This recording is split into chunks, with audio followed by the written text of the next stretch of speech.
بسم الله الرحمن الرحيم. السلام عليكم ورحمة الله وبركاته. النهاردة إن شاء الله هنكون مع بعض في إن احنا نتعلم إزاي أبقى فنان التربية. طبعا ربنا سبحانه وتعالى ادانا نعمة كبيرة جدا جدا، المفروض إن احنا نحمد ربنا ونشكره عليها طول الوقت وفي كل لحظة، وهي نعمة الأولاد. بنتعب شوية معاهم في التربية وبتقابلنا مواقف أحيانا ما بنبقاش عارفين نتصرف فيها إزاي، بس في البداية لازم نبقى عارفين ان احنا مربيين، فلازم من البداية وكل يوم نجدد النية بيننا وبين ربنا سبحانه وتعالى ان دي رسالتنا في الحياة وهي اهم رسالة لينا في الدنيا، وندعي ربنا سبحانه وتعالى ان احنا ربنا يعين عليها ونأدبهم ونربيهم كما يحب ربنا سبحانه وتعالى ويرضى. أكيد عارفين إن التربية شيء مش سهل، محتاج مننا شوية جهد وشوية وعي عشان نطلع أولاد أسوياء يكونوا نافعين لأمتهم، ينفعوا نفسهم وينفعوا والديهم وينفعوا المجتمع. مفيش حاجة اسمها تربية من غير وعي، من غير ثقافة. خلينا طول الوقت نقرأ وننمي عندنا الوعي أثناء التربية عشان نقدر نربي صح. مش عيب ان احنا نسأل، ومش عيب ان احنا نلجأ لمتخصصين اذا احتاجنا لده. العيب ان احنا نقابل المشكلة ونسيبها زي ما هي من غير ما نفكر ازاي نحلها. عايزين نحاول نصلح، مش نحاول، لأ، نصلح من حالنا مع ربنا سبحانه وتعالى طول الوقت، لأن صلاح الوالدين ليه دور أساسي ورئيسي في صلاح الأولاد. لما يشوفونا صالحين وربنا سبحانه وتعالى يطلع على قلوبنا ويكون فيها النية الطيبة والصلاح بإذن الله، وبالدعاء إن شاء الله هيصلح لنا أولادنا.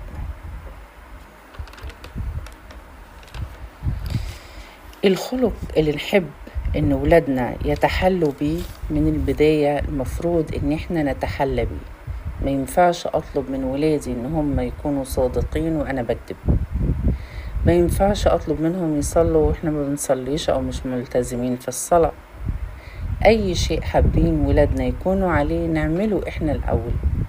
وفي حاجة مهمة جدا جدا لازم نبقى فاهمينها، ان في حاجة اسمها التربية بالقدوة.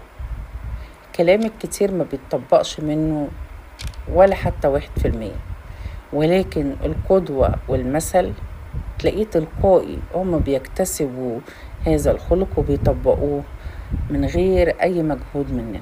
فالخلق اللي احنا نحب ان احنا نشوف ولادنا عليه نتحلى بيه احنا الأول. نقطة مهمة جدا، يا جماعة نظلم حد ولا نجرح حد ولا نسيء الظن في حد، لأن ده هيترد بطريقة أو بأخرى.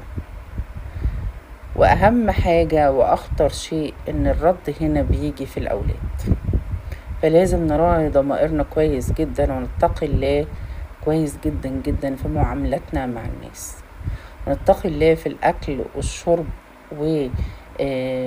في فلوسنا ان هي تكون من مصدر حلال، اذا كنا عايزين ولادنا فعلا يكونوا صالحين وهادين ومهديين بإذن الله.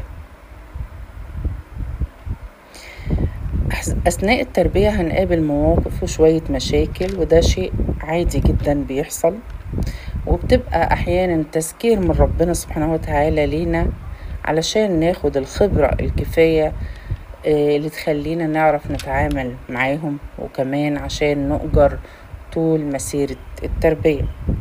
فهنا لما تقابلنا مشاكل ما نعترضش ونتكلم كلام ما ينفعش نقوله، خلينا راضين بقضاء الله بابتلاءات ربنا سبحانه وتعالى، لكن علينا ان احنا نكثر اكتر من الدعاء والصدقات، ونحاول كده نراجع نفسنا ونظبط امورنا اذا كان في تقصير من ناحيتنا. كل يوم ندعي ربنا سبحانه وتعالى ليهم بالهداية، وان ربنا يعينك ويعينك على المسؤولية الكبيرة والمهمة دي، لان هي فعلا مسؤولية مش سهلة وكبيرة. فندعي ربنا سبحانه وتعالى ان ربنا يعيننا جميعا يا رب على تربية اولادنا التربية اللي ترضي ربنا سبحانه وتعالى عنا وعنهم. اياك نضعف او نحس اننا مش قادرين، وخلينا دايما ندعي ربنا سبحانه وتعالى ان يقوينا ويثبتنا ويرضى عنا وعنهم.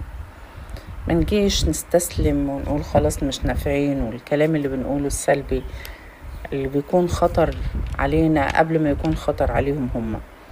خلينا طول الوقت عندنا حسن ظن في الله سبحانه وتعالى، وما نيأسش ونكمل المسيرة واحنا ببركة ربنا سبحانه وتعالى والدعاء إليه. بلاش الكلام اللي يوجع أو يقلل منهم، خلينا دايما داعم لولادنا، نقول لهم الكلام الحلو ونكرره عليهم. صدقوني والله هيفرق كتير جدا معاهم، والكلام الداعم والمهم والحلو ده مش هينسوه، بالعكس ده هيحفزهم ان هم يكونوا فعلا كويسين. ناخد بالنا ان احنا اثناء ما بنكرر كلام حلو، يعني مثلا انا عارفة ان انت ما بتكذبيش، او انا عارفة ان انت ما بتكذبش، انا عارفة ان انت صادق، انا عارفة ان انت بتخاف ربنا، ونكرر الكلام ده كتير، فعلا هيكتسبوا هذه الصفات حتى لو ما كانتش عندهم. دي حاجة كده في البرمجة ان شاء الله تفيدكم في وتفيدنا جميعا في التربية. نكرر عليهم الكلام الحلو، الشيء اللي حابين ان هم يعملوه نكرروا عليهم ان هم فعلا بيعملوه. انا عارفة ان انت بتحب تصلي، بس ساعات الشيطان بيدخلني، بس انا عارفة ان انت هتقدر تقاوم وهتصلي.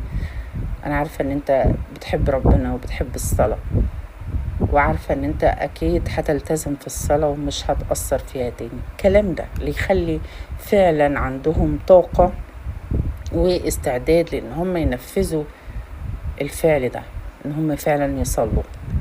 لكن لما نقول مش نافعين، انتوا مش نافعين، انتوا غير كل الناس، الكلام السلبي ده فعلا هو برضو بيصدقوا. خلاص مش نافع، خلاص انا كده مش نافع، ويبدأ ياخد الكلام اللي احنا بنقوله السلبي وبرضه يصدقه ويستمر عليه ويبقى فعلا مش نافع.